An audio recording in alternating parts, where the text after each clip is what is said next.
Yo, you already know the score. It's your big dog, Fatty. Outside looking inside, surviving prison, you heard me?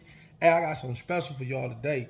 I sat with the big dog, my OG, my father, talked to him for a minute. You know what I'm saying? I'm going to share that with y'all. So sit back, relax, let's get it popping. Cheer.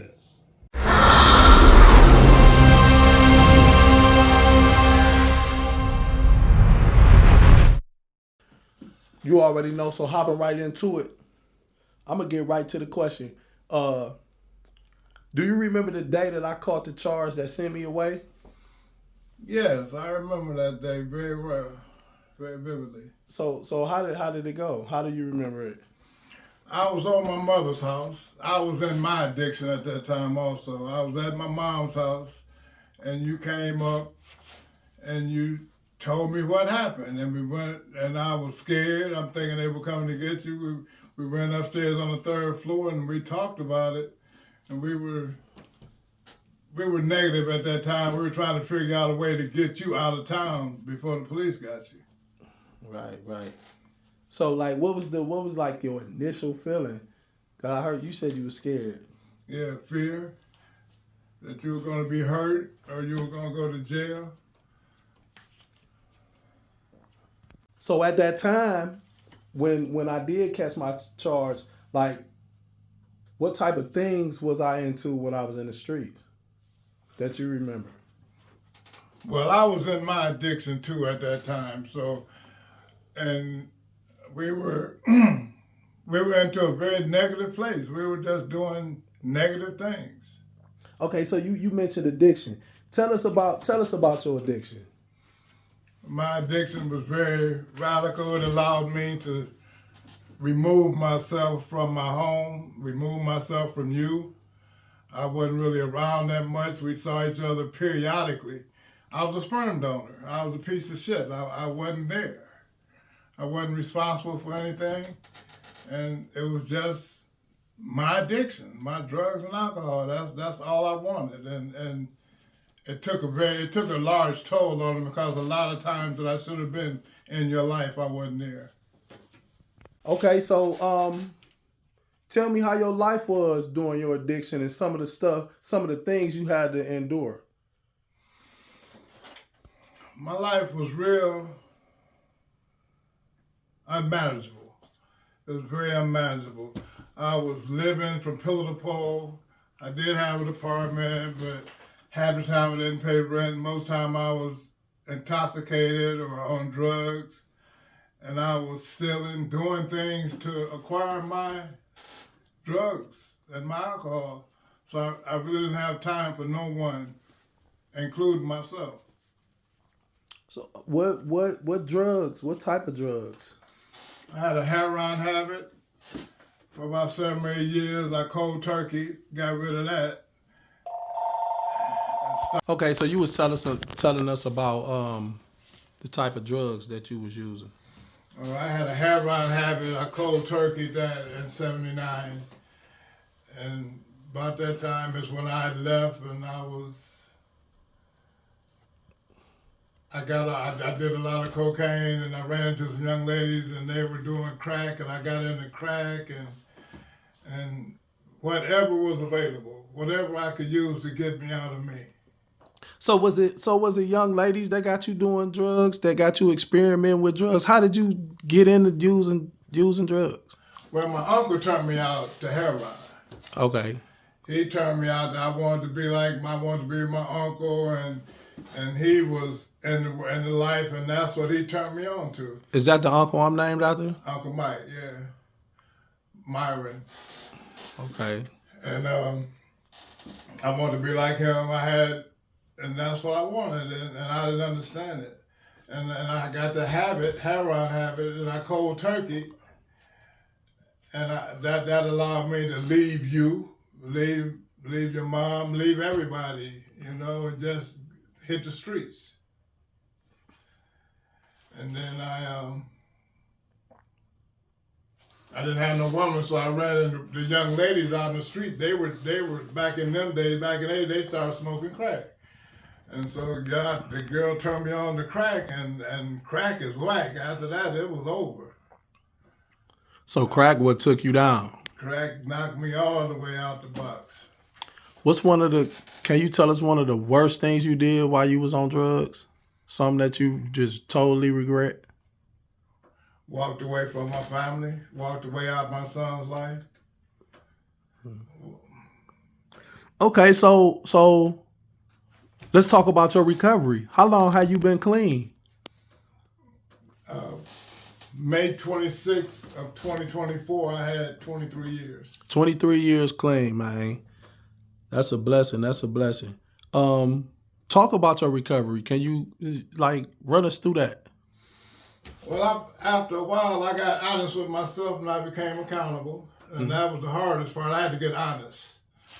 And what had happened, I was in treatment for one time and I was in 2 weeks. And on TV, they were talking about this car accident. And they were talking about how bad the car looked, and they talked about the young man laying on the ground and everything. And that was my son. I was in treatment 2 weeks, and my son got murdered. And that was the first time that I took responsibility for myself. Any other time I would have left. But this time, I got on the wall and I cried. By the time your mother did get in touch with me and let me know that it was Ronnie. I didn't know it was Ronnie. Because I'm totally blind, so I couldn't see him. And so when your mother finally got in touch with me, I was in Brecksville, and she told me what happened, and I prayed. And I knew at that time, if I didn't leave that day, I could stay sober. Yeah. So you was in Brecksville treatment facility when your son, my brother, Ronnie Phillips, was murdered. And I was in Mansfield Correctional Institution doing 18 years to life at that time. Yeah, that was a crazy time. I definitely remember that. I don't even like having to remember it, but I remember it, unfortunately. And yeah. So you mentioned that you was totally blind. So talk about that. How did that happen? Because you wasn't blind your whole life. How did that happen?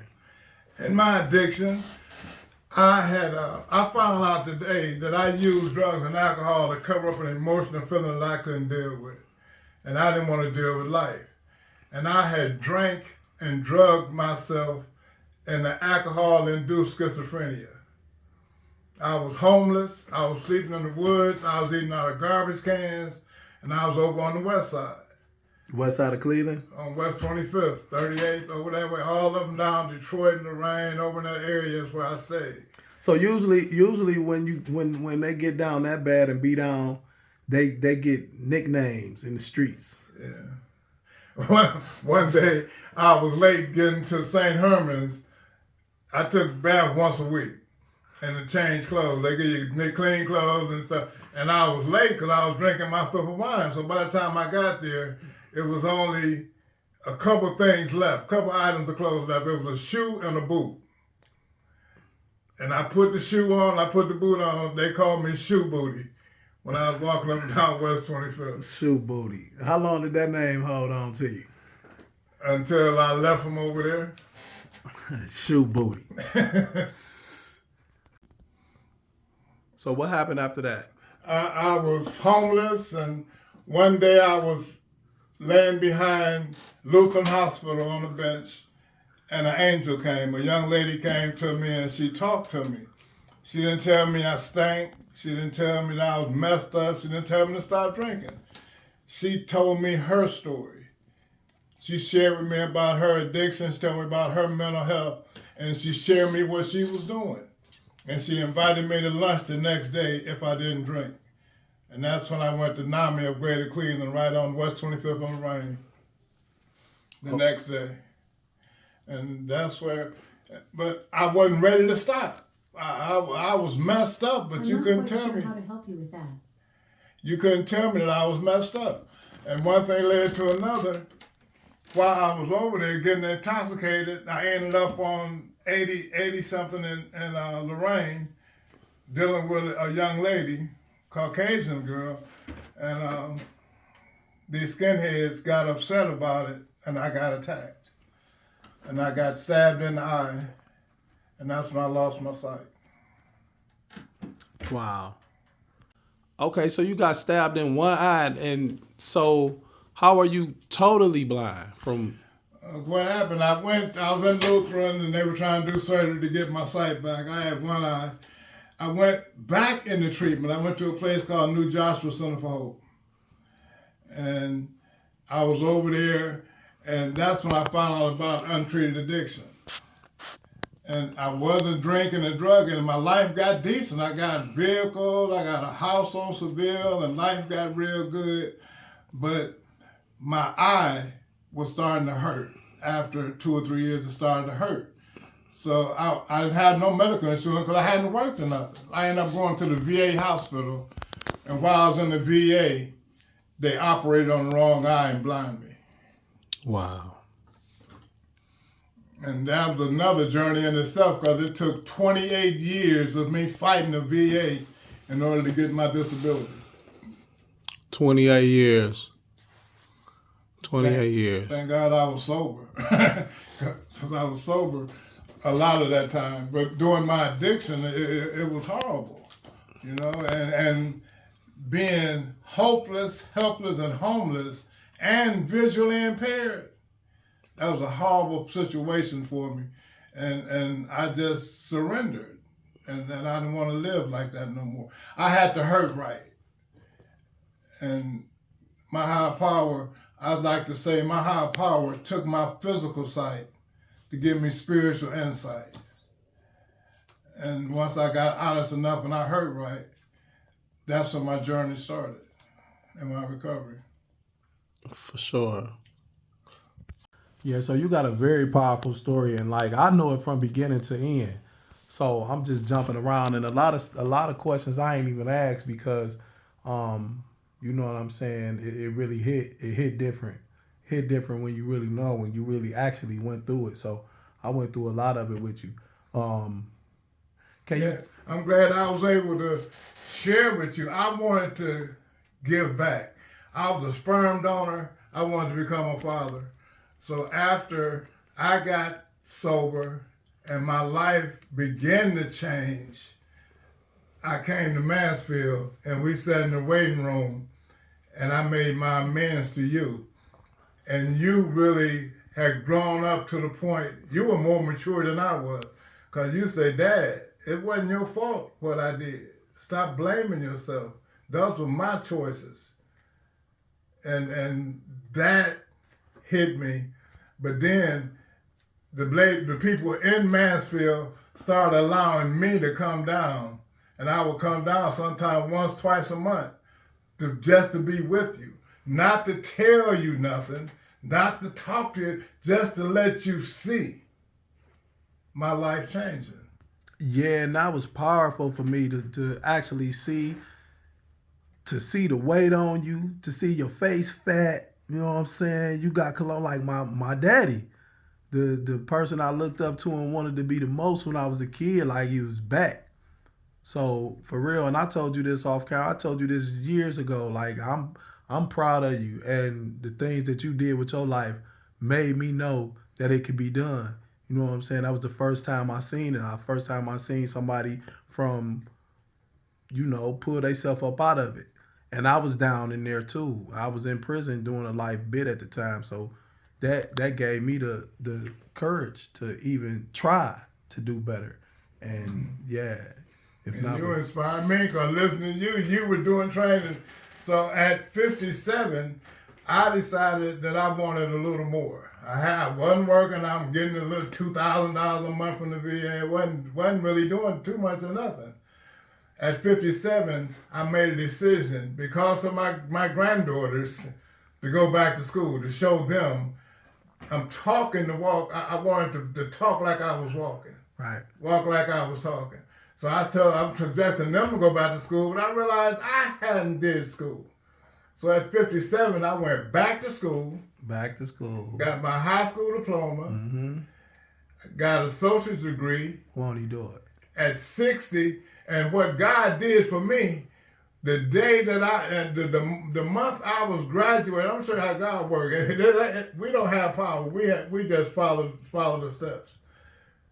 When I was graduating from the University of Akron with my bachelor's degree, my son had got out of the penitentiary and was able to sit there with me while I graduated with my bachelor's degree after all those years. Oh, I made all of the noise too. Everybody was looking at me. I acted a fool up in there.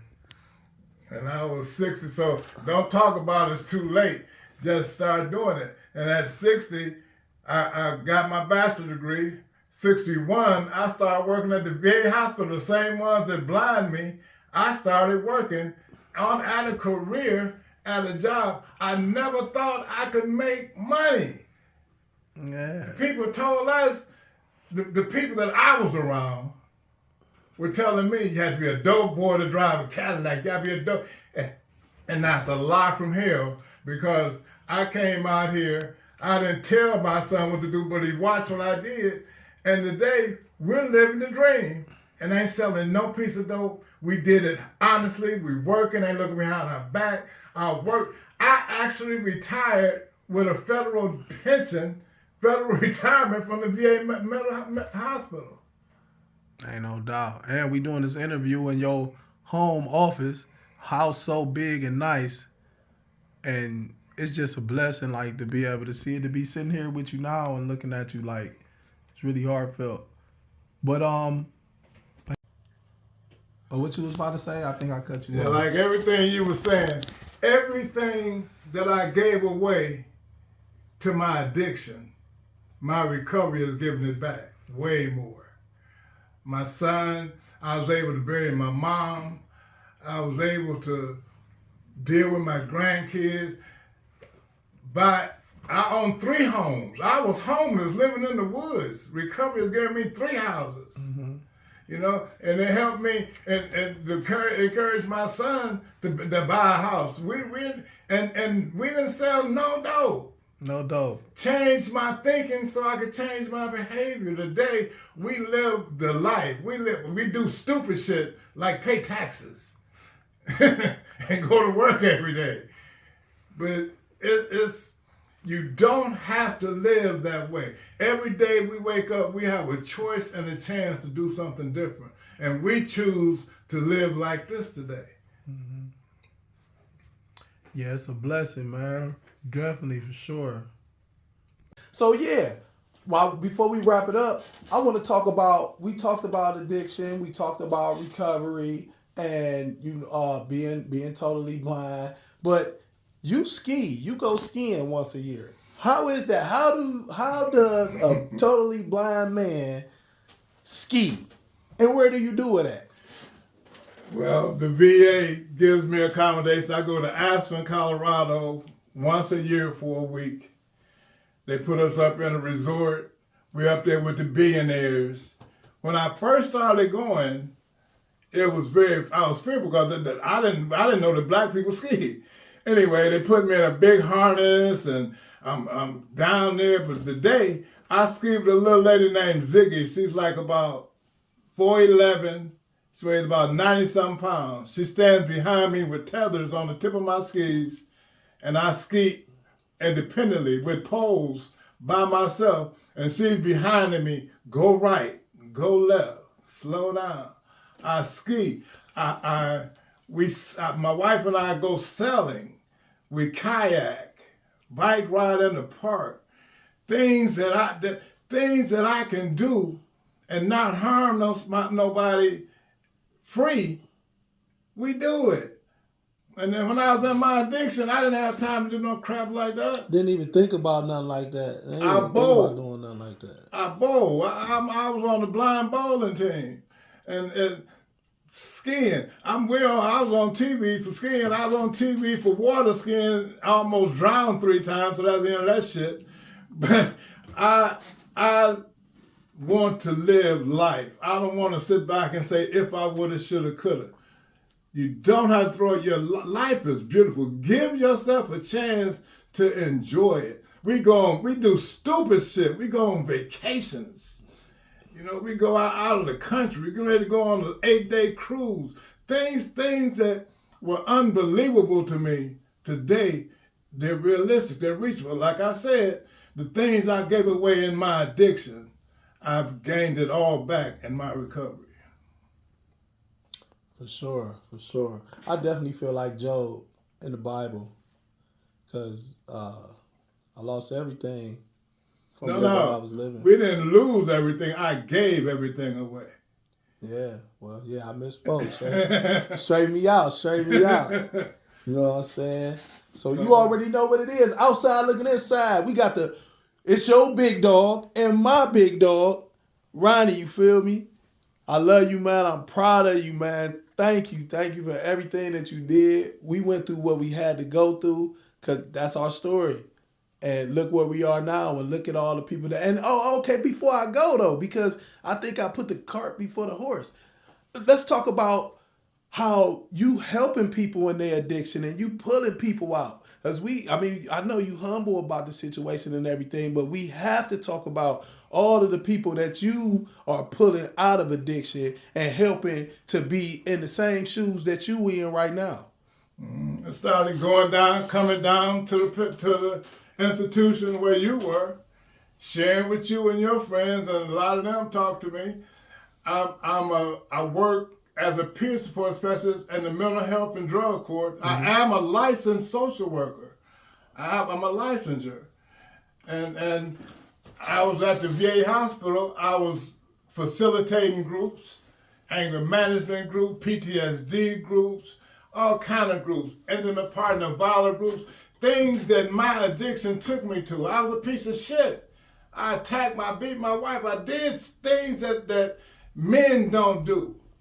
Today I know better, so I do better. So I go back and I share my experience with and hope what I did in a negative manner to somebody, so you don't have to do that.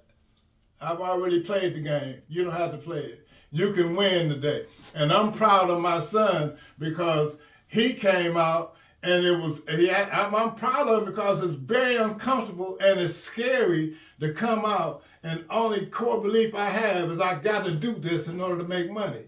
And it's a change. And you fought and kicked just like I did. But look, you put in the work, and now we're getting the benefits. We planted the garden, now we're eating the vegetables. How about that? Ain't no doubt, ain't no doubt. Outside looking inside, you already know what it is.